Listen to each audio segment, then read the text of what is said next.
Good morning students.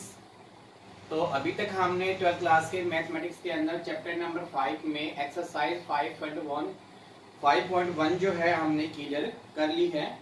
अब उससे आगे पढ़ते हैं। नया टॉपिक है आज सारणिकों के अनुप्रयोग।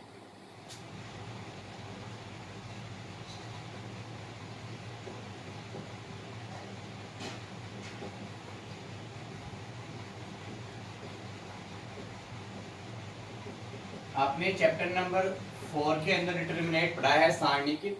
तो सारणिक है, उन सारणिक के अनुप्रयोग है वो किसके रूप में है। जैसे त्रिभुज का क्षेत्रफल है, दो बिंदु अगर बिंदु समरेखी हैं तो उनके रूप में है, या किसी बिंदु से गुजरने वाली रेखा का समीकरण ज्ञात करना होता है तब हम क्या करते हैं, सारणिकों का प्रयोग करते हैं। तो उसमें पहला है त्रिभुज का क्षेत्रफल।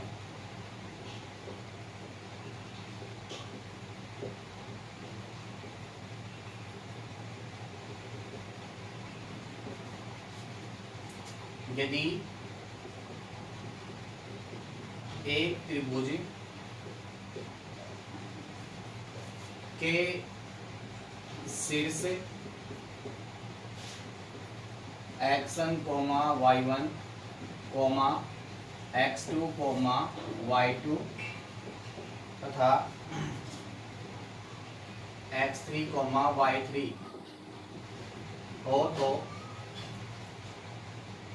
हम जानते हैं कि त्रिभुज का क्षेत्रफल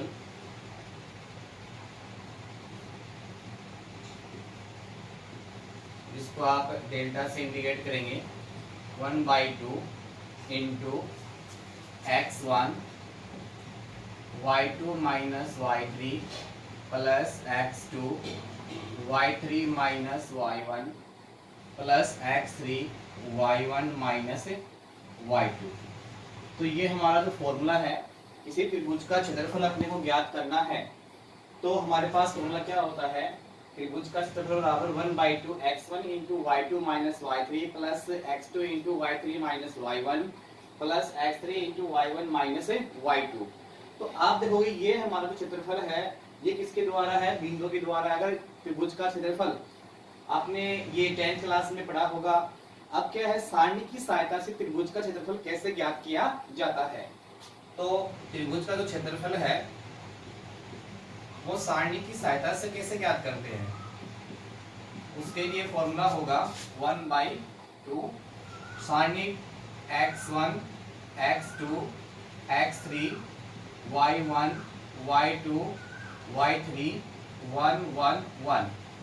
तो इस फॉर्मूले के द्वारा अपन क्या करते हैं, किसी त्रिभुज का क्षेत्रफल ज्ञात कर सकते हैं। जब हमारे पास तीन बिंदु यानी उस त्रिभुज के तीन शीर्ष हमें दिए हुए हैं, वो माना वो तीन शीर्ष क्या है, मैं माना प्रथम बिंदु का शीर्ष x1 y1 है, सेकंड का x2 y2 है और थर्ड का x3 y3 है। तो इस फॉर्मूले के द्वारा इस सारणी की सहायता से हम त्रिभुज का क्षेत्रफल ज्ञात कर सकते हैं। नेक्स्ट टॉपिक है इसी में त्रिभुज के संरेखीय होने की शर्त।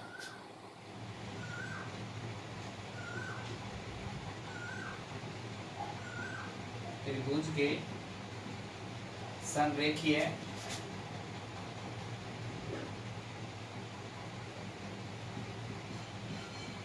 होने की शर्त।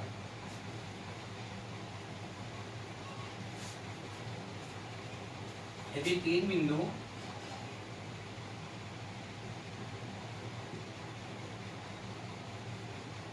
A जिसके इंसान x1, y1, B जिसके इंसान x2, y2 तथा C जिसके इंसान x3, y3 संरेखीय हैं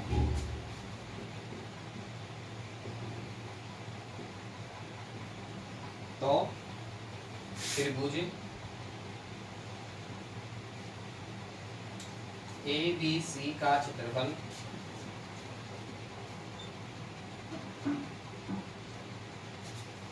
शून्य होगा, अर्थात डेल्टा बराबर 1/2 x1 x2 x3 y1 y2 y3 1 1 1, ये 1 और इक्वल क्या होगा 0।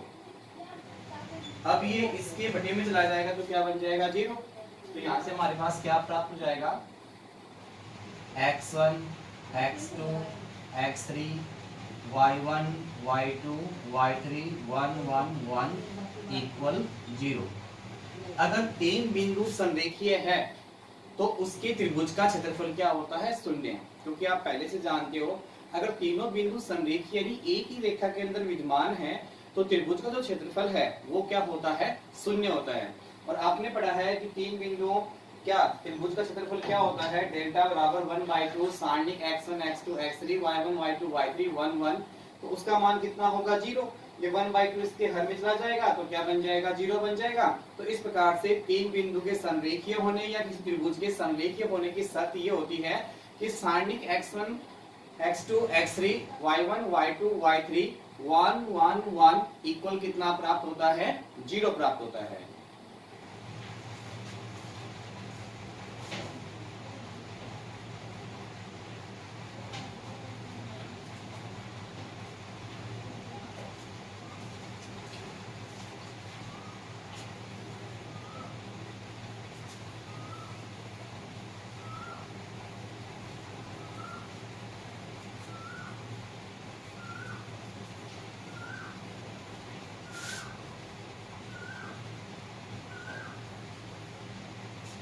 इसमें पॉइंट नंबर 3 है दो बिंदुओं से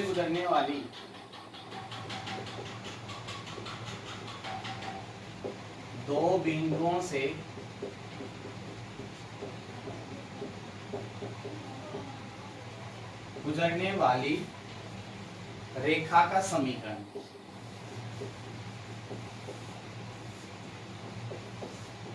यानी दो बिंदुओं से गुजरने वाली रेखा का समीकरण ज्ञात करना है। तो माना यदि दो बिंदु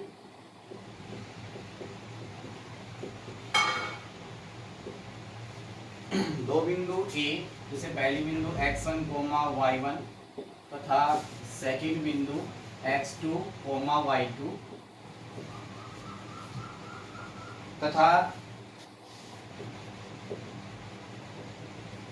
माना है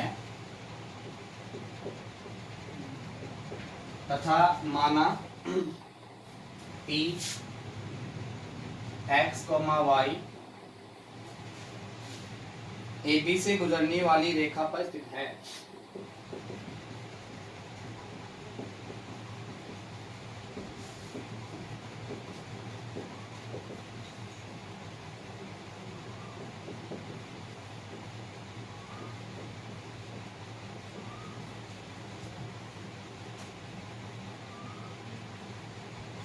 तो बिंदु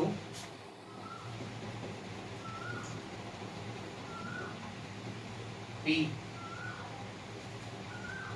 A तथा B संरेखीय हैं। देखो क्या बोला गया है कि दो बिंदुओं से गुजरने वाली रेखा का समीकरण। तो आपने दो बिंदु क्या मान ली A और B हैं, जिसके निशान क्रमशः x1, y1, x2, y2 है। और माना बिंदु P जिसके निशान x और y है, AB से गुजरने वाली रेखा यानी AB से गुजरने वाली रेखा उस पर क्या है बिंदु P है। अगर तीनों बिंदु एक ही रेखा में हुए तो इसका मतलब क्या हुआ तीनों बिंदु क्या है संरेखीय है। तो आप देखोगे इससे निष्कर्ष क्या निकलता है x x1 x2 y y1 y2 1 1 1 equal क्या प्राप्त होगा 0। तो दो बिंदु से गुजरने वाली रेखा का समीकरण ज्ञात करने के लिए हमारे पास फॉर्मूला क्या बनता है x x1 x2 y y1 y2 1 1 equal 0।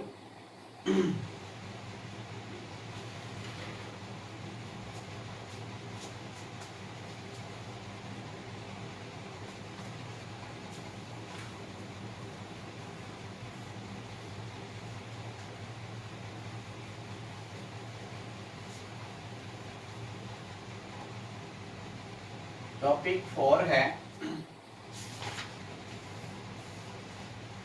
सारणिकों के प्रयोग से क्रेमर नियम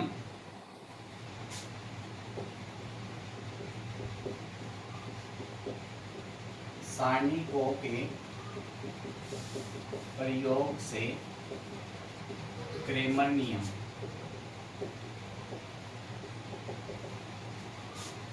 सारणी के प्रयोग से क्रेमर नियम के द्वारा अपने को वैल्यू निकालनी है। तो पहला इसमें दो चरों के रैखिक समीकरण, दो चरों के रैखिक समीकरण निकाय के हल। तो दो चरों के रैखिक समीकरण निकाय का हल अपने को ज्ञात करना है। तो दो रैखिक समीकरण क्या हमारे पास a1x plus b1y equal c1 और a2x plus b2y equal c2, ये समीकरण नंबर 1 और ये समीकरण नंबर 2। तो आपके पास क्या है, दो चरों के रैखिक समीकरण है a1x plus b1y equal c1 और a2x plus b2y equal c2। तो हम क्रेमर नियम के द्वारा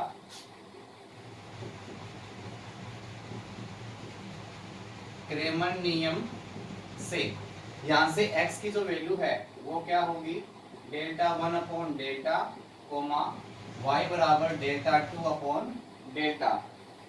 तो आप देखोगे यहां से x की वैल्यू डेल्टा 1 अपॉन डेल्टा और y की वैल्यू क्या होगी, डेल्टा 2 अपॉन डेल्टा। तो इन दोनों से क्या संबंध बनता है, x upon delta 1 equal y upon delta 2 equal 1 upon delta comma delta does not equal 0। ये कंडीशन है कि डेल्टा का जो मान है वो 0 के बराबर नहीं होना चाहिए। तो हमारे पास क्या प्राप्त हो गया, x upon delta 1 y upon delta 2 और 1 अपॉन डेल्टा इक्वल क्या होगा, डेल्टा डज नॉट इक्वल 0। तो आप देखोगे यहाँ पे डेल्टा की वैल्यू क्या होगी, तो डेल्टा की वैल्यू सारणी के रूप में होगी a1 a2 b1 b2। Delta 1 की वैल्यू जो है, अब क्या करना है, a1 a2 के स्थान पे क्या आ जाएगा, c1 c2 आ जाएगा। तो c1 c2 b1 b2। इसी प्रकार से डेल्टा 2 ज्ञात करेंगे। तो आप देखोगे यहाँ पे b1 b2 के स्थान पे क्या आ जाएगा, आपके पास ये था, पहले यहाँ पे c1 c2 आ गया, अब यहाँ पे क्या आ जाएगा, b1 b2 के स्थान पे क्या आ जाएगा, c1 c2 आ जाएगा। तो डेल्टा 2 की वैल्यू क्या हो जाएगी, a1 a2 c1 c2। तो इस प्रकार से डेल्टा डेल्टा 1 और डेल्टा 2 की वैल्यू निकाल लेंगे। टॉपिक है आपके पास सारणिकों के प्रयोग से क्रेमर नियम। तो आप देखोगे हमारे पास दो चरों के रैखिक समीकरण हैं और दो चरों के रैखिक समीकरण क्या है, a1x plus b1y equal c1 a2x plus b2y equal c2। तो क्रेमर नियम के अनुसार x की वैल्यू क्या होगी, delta 1 upon delta equal comma y की वैल्यू क्या होगी, डेल्टा 2 अपॉन डेल्टा। इन दोनों से क्या संबंध बनता है, x upon delta 1 equal y upon delta 2 equal 1 upon delta. But condition ये है कि डेल्टा का मान 0 नहीं होना चाहिए। तो हम क्या है, डेल्टा की वैल्यू कैसे निकालेंगे, सारणिक a1 a2 b1 b2। Delta 1 की वैल्यू क्या होगी, यहाँ पे क्या आ जाएगा, c1 c2। डेल्टा 2 की वैल्यू क्या होगी, अब c1 c2 यहाँ पे आ जाएगा। तो डेल्टा की value a1 a2 b1 b2। Delta 1 की वैल्यू क्या होगी, यहाँ पे क्या आ जाएगा, c1 c2। तो c1 c2 b1 b2। अब ये ऐसा कैसे रहेगा, यहाँ पे क्या आ जाएगा, c1 c2। डेल्टा 2 की वैल्यू होगी a1 a2 c1 c2। तो इस प्रकार से अपन डेल्टा डेल्टा 1 डेल्टा 2 की वैल्यू निकाल कर और इस फॉर्मूले में रखेंगे तो यहाँ पे हमारे पास x और y की वैल्यू ज्ञात हो जाएगी। तो इस प्रकार से क्रेमर नियम के द्वारा दो चरों के रैखिक समीकरण का हल ज्ञात कर सकते हैं।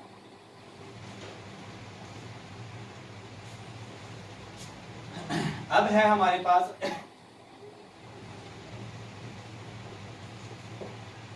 तीन चरों के रैखिक समीकरण।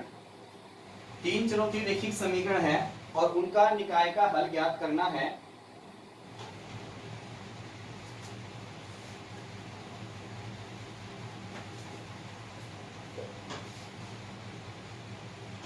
तीन चरों के रैखिक समीकरण के निकाय का हल ज्ञात करना है।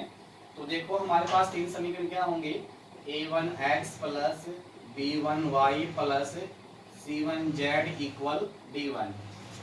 a2x plus b2y plus c2z equal d2, a3x plus b3y plus c3z equal d3। ये हमारे पास तीन चरों के रैखिक समीकरण दे रखे हैं तीन। तो तीन चरों वाले रैखिक समीकरण के हल अपने को ज्ञात करना है। तो हमारे पास क्या है यहाँ पे पहला समीकरण है a1x plus b1y plus c1z equal d1। Second समीकरण है a2x plus b2y plus c2z equal d2। समीकरण नंबर थर्ड है a3x plus b3y plus c3z equal d3। तो यहाँ पे क्रेमर के नियम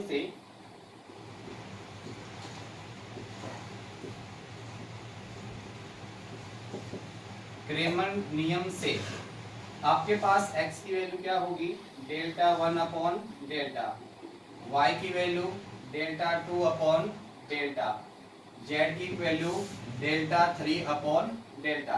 तो इन तीनों से क्या संबंध बन जाएगा x upon delta 1 equal y upon delta 2 equal z upon delta 3 equal 1 upon delta, but delta does not equal 0।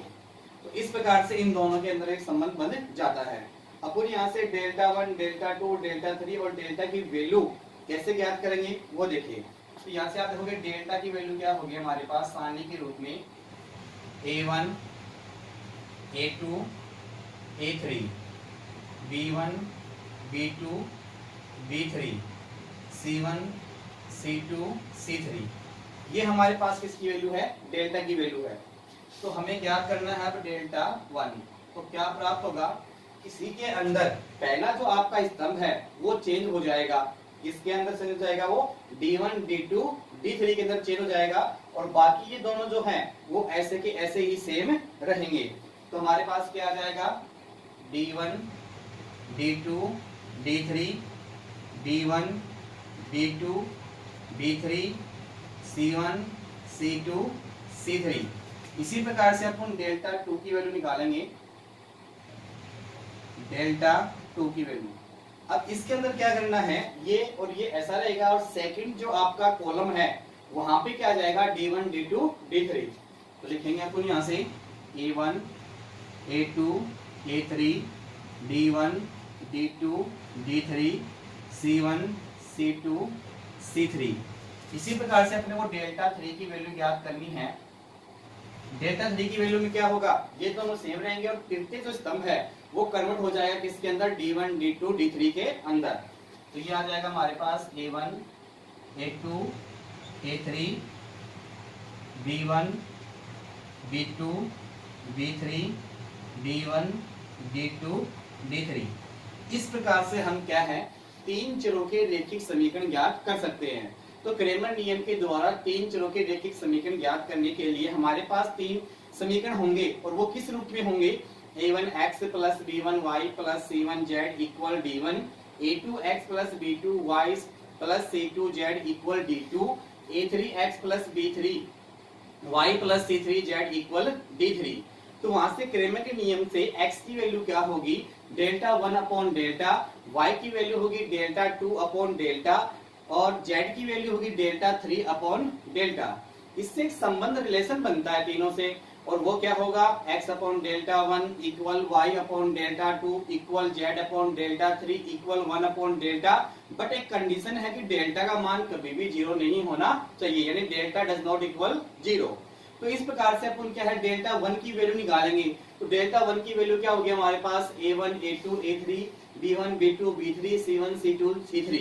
Delta 1 की वैल्यू निकालेंगे तो आपका प्रथम जो स्तंभ है वो कन्वर्ट हो जाएगा किसके अंदर d1, d2, d3 के अंदर, बाकी सेम रहेगा। तो d1, d2, d3, b1, b2, b3, c1, c2, c3। Delta 2 निकालोगे तो उसमें क्या होगा आपका द्वितीय जो स्तंभ है वो कन्वर्ट होगा किसके अंदर d1, d2, d3 के अंदर। तो a1, a2, a3 और वो चेंज हो गया d1, d2, d3, b1, c1, c2, c3। इसी प्रकार से डेल्टा 3 निकालेंगे तो तृतीय स्तंभ का स्थान कौन ग्रहण करेगा d1, d2, d3।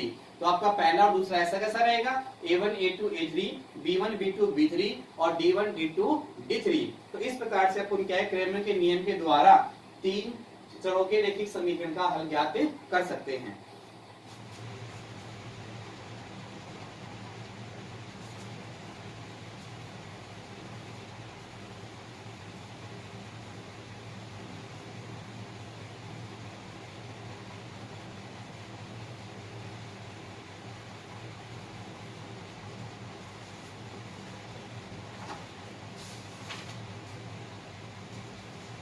इसी में विशेष कंडीशन दे रखी है,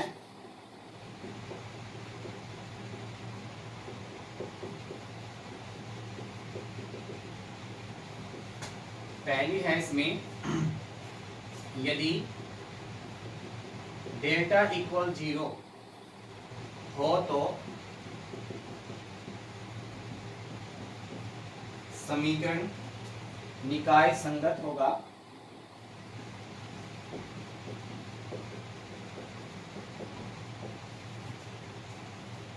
तथा निकाय का हल अद्वितीय होगा। सेकंड कंडीशन है इसी में, यदि डेल्टा बराबर 0 तथा डेल्टा 1 बराबर डेल्टा 2 बराबर और डेल्टा 3 बराबर 0 हो तो समीकरण निकाय संगत है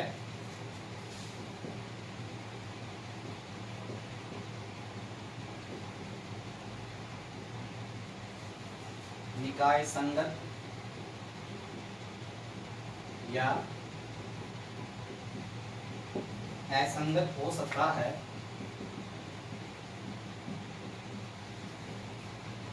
यदि निकाय संगत है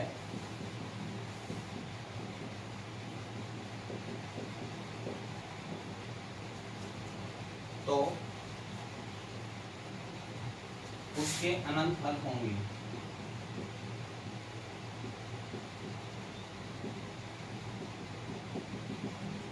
थर्ड कंडीशन है इसमें,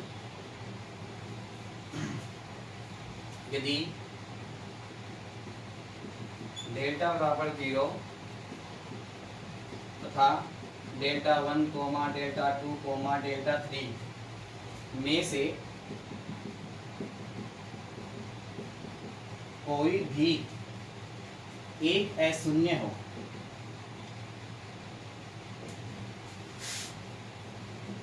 अशून्य हो तो समीकरण निकाय असंगत है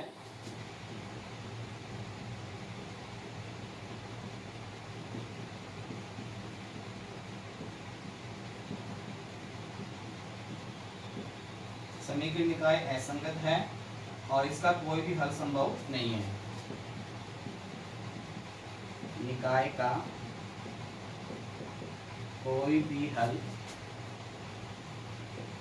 संभव नहीं है।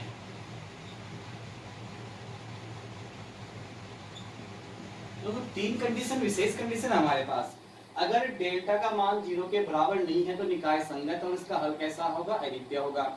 सेकंड कंडीशन ये है कि डेल्टा बराबर 0 है तो डेल्टा 1 बराबर डेल्टा 2 बराबर डेल्टा 3 बराबर भी 0 है तो निकाय या तो संगत होगा या असंगत होगा। यदि संगत है तो उसका हल कैसा होगा, अनंत होगा। कंडीशन थर्ड है, यदि डेल्टा बराबर 0 है और डेल्टा 1 डेल्टा 2 डेल्टा 3 में से कोई भी अशून्य यानी किसी में किसी भी एक का मान शून्य के बराबर नहीं है तो निकाय असंगत और उसका कोई भी हल विद्यमान नहीं होगा। ये तीन कंडीशन आपको याद करनी होगी।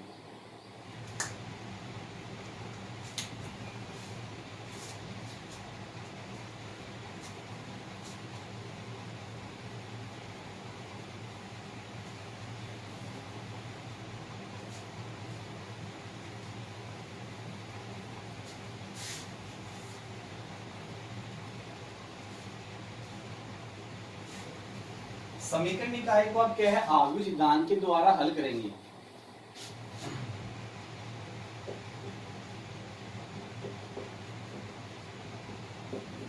समीकरण निकाय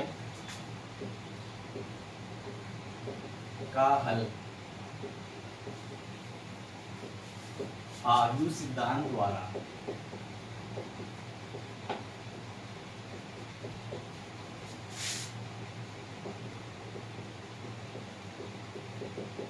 ज्ञात y plus a13z equal b1 a12x plus a21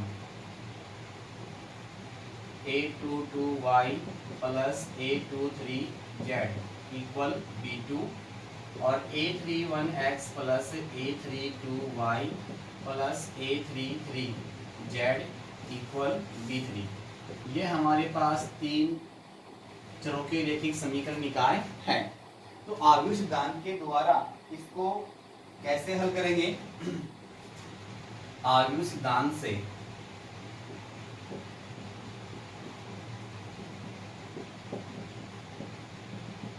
इसको आव्यूह के रूप में कैसे लिखेंगे? a11 a12 a13 a21 a22 a23 a31 a32 a33।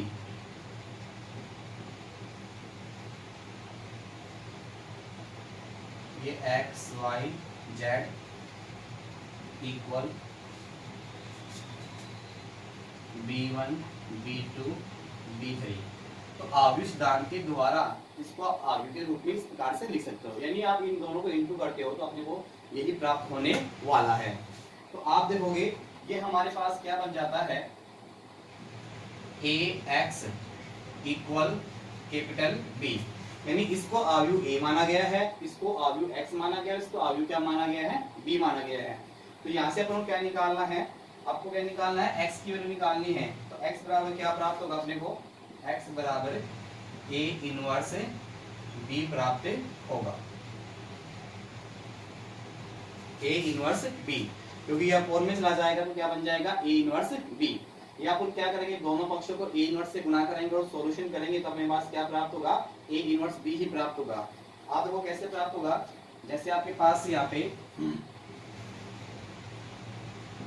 ax बराबर क्या है, B है, दोनों पक्षों को A इनवर्स से गुणा करोगे तो A inverse dot A x equal A inverse B। ये क्या बन जाएगा हमारे पास, I x equal A inverse B। I को x से गुणा करने पे क्या प्राप्त होगा, x से प्राप्त होगा, तो A इनवर्स B। तो इस प्रकार से क्या है, आव्यूह सिद्धांत के द्वारा हमें क्या प्राप्त होगा, x बराबर A इनवर्स B, जहाँ पे A क्या है, इनवर्स का मतलब A का व्युत्क्रम आव्यूह है और B, इन दोनों का इंटू करेंगे और संगत पदों की तुलना करेंगे तो हमारे पास x y z की मान ज्ञात होगा।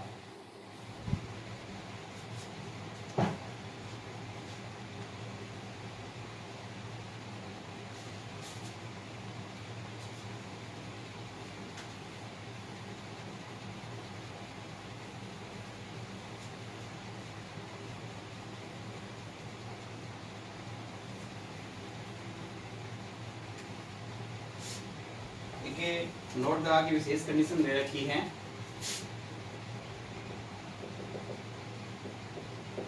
पहला है इसमें सारणिक A डज नॉट इक्वल 0, तो A इनवर्स का अस्तित्व होगा, ये तो आप पहले से भी जानते हो। और इसी में सेकंड है सारणिक A इक्वल 0 है तो A इनवर्स का अस्तित्व नहीं होगा।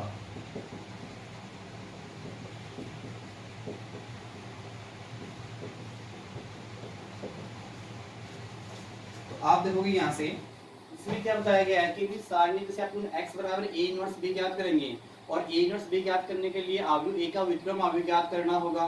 और व्युत्क्रम आव्यूह कंडीशन ये होती है सारणिक A का मान 0 के बराबर नहीं होना चाहिए।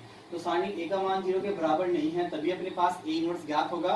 अगर सारणिक A बराबर 0 होता है A इनवर्स का अस्तित्व नहीं होगा और समीकरण निकाय का हल प्राप्त अपने को नहीं होगा।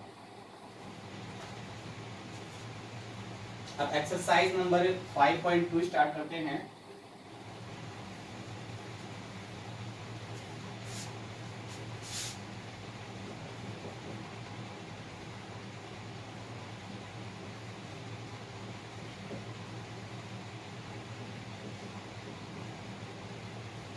एक्सरसाइज है आपकी 5.2 और उसमें पहला क्वेश्चन है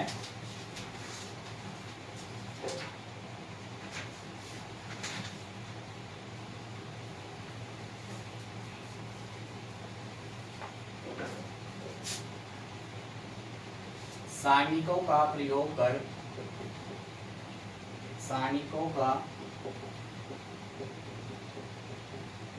प्रयोग कर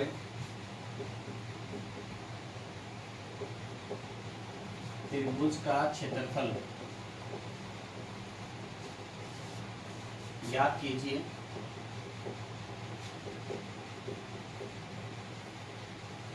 जिसके शीर्ष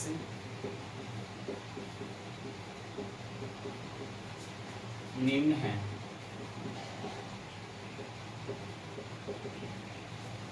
पहला क्वेश्चन है इसमें 2,5, -2, -3 तथा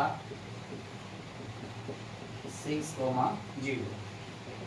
सेकेंड क्वेश्चन है 3,8, 2,7 तथा 5,-1। थर्ड क्वेश्चन है 0, 0, 5,0 तथा 3,4। तो हमें क्या करना है, सारणिकों के प्रयोग से त्रिभुज का क्षेत्रफल ज्ञात करना है।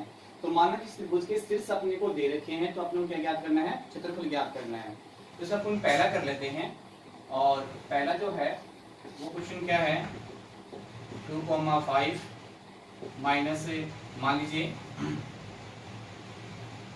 माना शीर्ष ए के निशान क्या है 2,5, बी के निशान है -2, -3 तथा सी के निशान है 6,0। आप देखोगे x1 की वैल्यू कितनी है 2, y1 की वैल्यू 5, x2 की वैल्यू -2 और y2 की वैल्यू -3, x3 की वैल्यू 6 और y3 की वैल्यू 0। तो त्रिभुज ABC का क्षेत्रफल, जिसको आप डेल्टा से इंडिकेट करते हो, ABC का क्षेत्रफल, इसको आप डेल्टा से इंडिकेट कर सकते हो, क्या होता है 1/2 सारणिक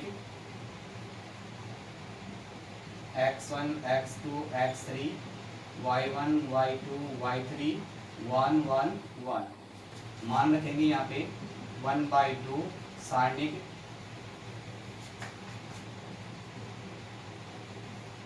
x1 की वैल्यू कितनी है 2, x2 की वैल्यू कितनी है -2 और x3 की वैल्यू कितनी है 6, y1 की वैल्यू कितनी है 5, y2 की वैल्यू कितनी है -3, y3 की वैल्यू कितनी है 0 और ये क्या आ गया 1, 1।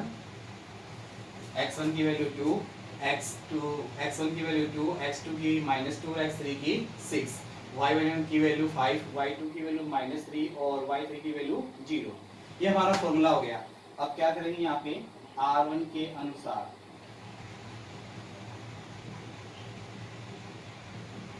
प्रसार करने पर, तो 1/2 तो आपका बाहर रहेगा, अंदर आप देखोगे 2, तो 2 का सारणिक -3, 1, 0, 1 डायरेक्ट में कर लेते हैं। तो -3 एकम 3, तो -3 -0, फिर क्रम के अनुसार चिन्ह कैसा रहेगा नेगेटिव। अब इसका सारणिक क्या होगा -2, 6, 1, 1, तो -2 गुणा 1 -2, फिर -6 गुणा 1 -6 प्लस 1 और 1 का सारणिक ये रहेगा, तो 2 गुणा 0 0 और -6 के 18 -18, तो क्या जाएंगे प्लस के 18। अब इसको सोल्व करेंगे तो 1/2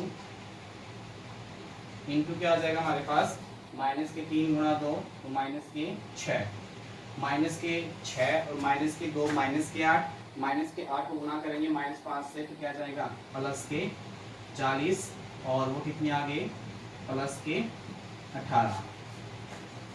तो आप देखोगे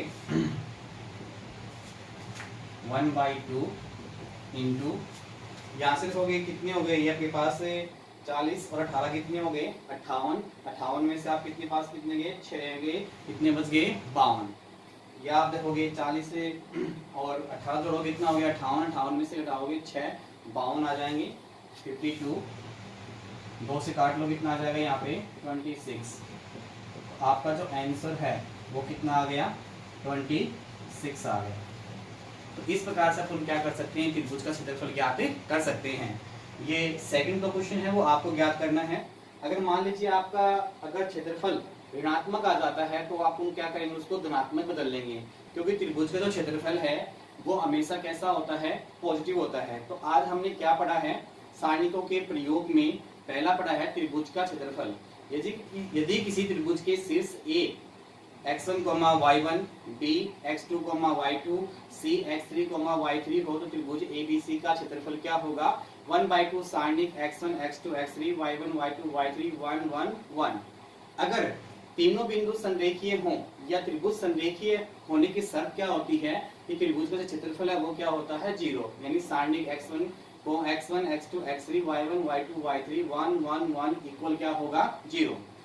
दो बिंदु से गुजरने वाली रेखा का समीकरण ज्ञात करने के लिए माना रेखाखंड AB पर कोई बिंदु P है जिसके निशान x, y है, तो आप देखोगे तीनों बिंदु संरेखीय होंगे त्रिभुज का क्षेत्रफल, तो रेखा का समीकरण क्या होगा आपके पास x, x1, x2, y, y1, y2 और 1 1 1 इक्वल कितना होगा आपके पास 0 होगा। क्रेमर नियम के द्वारा हमारे पास क्या है, समीकरण निकाय को हल करना है। तो दो चरों के रैखिक समीकरण को हल करने के लिए हमारे पास दो चरों के रैखिक समीकरण क्या है, a1x प्लस b1y इक्वल क्या होगा c1, a2x plus b2y equal क्या होगा c2। तो क्रेमर नियम के अनुसार क्या होगा, x बराबर delta 1 upon delta equal y बराबर डेल्टा 2 अपॉन डेल्टा। तो इससे एक संबंध बन जाता है x बराबर डेल्टा 1 अपॉन डेल्टा और y बराबर delta 2 upon delta equal 1 upon delta, but delta does not equal 0। तो इस प्रकार से अब यहाँ से क्या है डेल्टा डेल्टा 1 डेल्टा 2 की वैल्यू निकालेंगे, तो हमारे पास यहाँ से डेल्टा क्या होगा a1 a2 b1 b2। इसी प्रकार से डेल्टा 1 क्या प्राप्त हो जाएगा हमें, a1 a2 के स्थान पे कौन आ जाएगा c1 c2, तो c1 c2 b1 b2। अब b1 b2 के स्थान पे कौन आ जाएगा c1 c2, डेल्टा 2 क्या बन जाएगा सारणिक a1 a2 c1 c2। अगर हमारे पास तीन चरों के रैखिक समीकरण है और उनको क्रेमर नियम के द्वारा हल करना है तो वो क्या होते हैं, a1x plus b1y plus c1z equal d1, a2x plus b2y plus c2z equal d2, a3x plus b2y plus c3z equal d3। तो इस प्रकार से आप देखोगे हमारे पास तीन चरों के रैखिक समीकरण होंगे और वहां से अपने क्रेमर नियम के द्वारा x की वैल्यू निकालनी है। तो x बराबर डेल्टा 1 अपॉन डेल्टा, y बराबर डेल्टा 2 अपॉन डेल्टा और z बराबर डेल्टा 3 अपॉन डेल्टा। तो इससे एक संबंध बन जाएगा x upon delta 1 equal y upon delta 2 equal z upon delta 3, but delta does not equal 0। फिर साथ में आपको तीन कंडीशन लिखवाई थी, यदि डेल्टा का मान 0 है तो निकाय संगत होगा और इसका अद्वितीय हल होगा। यदि डेल्टा बराबर 0 है, सेकंड कंडीशन थी, यदि डेल्टा बराबर 0 है और डेल्टा 1 डेल्टा 2 डेल्टा 3 भी 0 है तो निकाय संगत या असंगत हो सकता है। अगर वो संगत है तो उसका हल कैसा होगा, अनंत होगा। थर्ड कंडीशन ये है कि डेल्टा का मान 0 है और डेल्टा 1 डेल्टा 2 और डेल्टा 3 से कोई भी अशून्य है, यानी किसी भी एक का मान क्या शून्य के बराबर नहीं है, तो निकाय असंगत होगा, उसका कोई भी हल विद्यमान नहीं होगा। फिर आपने पढ़ा है आवर्त सिद्धांत के द्वारा समीकरण निकाय को हल करना।